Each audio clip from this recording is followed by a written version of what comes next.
Thank you, Catherine, for that introduction and for all of your tireless work for communities across the country. First, I'd like to acknowledge that we're on the shared, unceded traditional territory of the Katsi, Semiahmoo, Kwantlen, and other Coast Salish peoples. It's great to be here in Surrey with Premier Horgan. John, today we get to announce good news for British Columbians a second day in a row. Just like with childcare yesterday, today's public transit announcement will have a real impact on people's lives. A big shout out to the remarkable members of our Liberal team who are joining us today and who never stop working for the people of BC and all Canadians. It's also great to be joined by Mayors Doug McCallum, Val Vandenbroek, and Jack Froese, as well as by Provincial Ministers Rob Fleming and George Heyman and TransLink Interim CEO Gigi Chen-Kuo. Thank you all for being here. By working together, we will get results for Canadians, and that's what really matters. Places south of the Fraser River, like Surrey and Langley, are growing fast and have been for years. So with more families choosing this as home, the demand for good, efficient transit has gone up. And that's why we're here today, to meet this need and to make communities in the region more connected.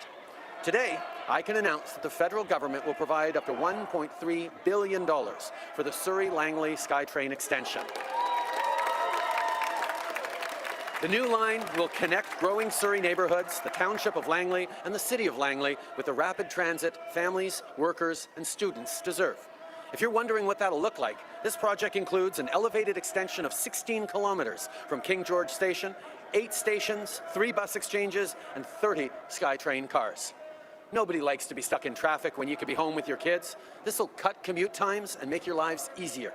That means spending more time doing the things you love.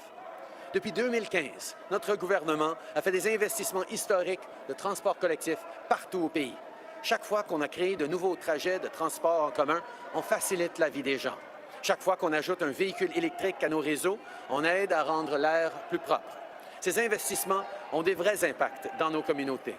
I don't have to tell people in BC how important it is to continue accelerating our fight against climate change. Extreme weather and wildfires are only a few examples of the devastating consequences we've seen recently. Development of public transit will put us squarely on a path to net zero by 2050. We have to ensure our kids inherit a cleaner future. Of course, investing in a major project like the Surrey-Langley SkyTrain extension is also good for the economy. Today's project alone is expected to create thousands of well-paying middle-class jobs. So we're cutting pollution and creating jobs for the people of BC. These are real, concrete results that you can count on, and that's what our government will continue to deliver.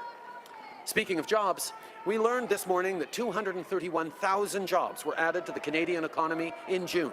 This includes 164,000 new positions for young people between 15 and 24.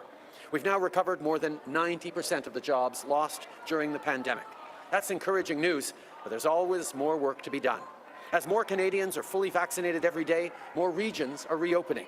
And we will continue to be there for families, workers, and small businesses. And we will reach our goal of creating 1 million jobs and fully restoring employment to pre-pandemic levels and more.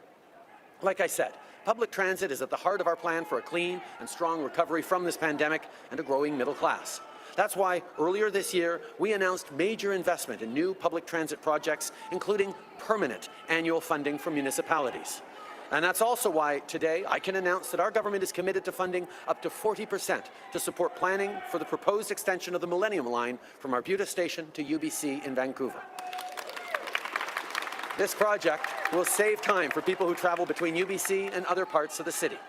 Round trip from Commercial Broadway to UBC, this could mean 40 minutes more for yourself in your day. If you're a student and you work a part-time job, every minute counts.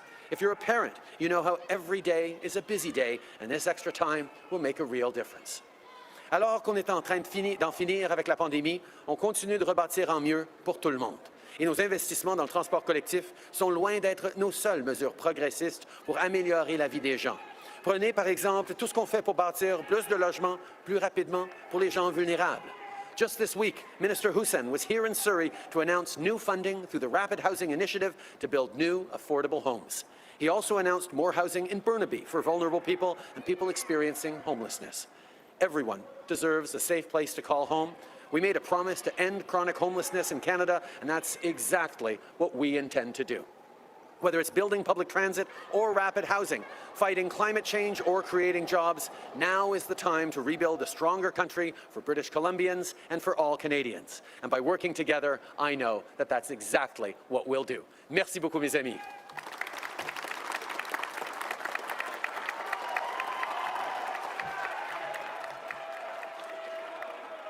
Thank you.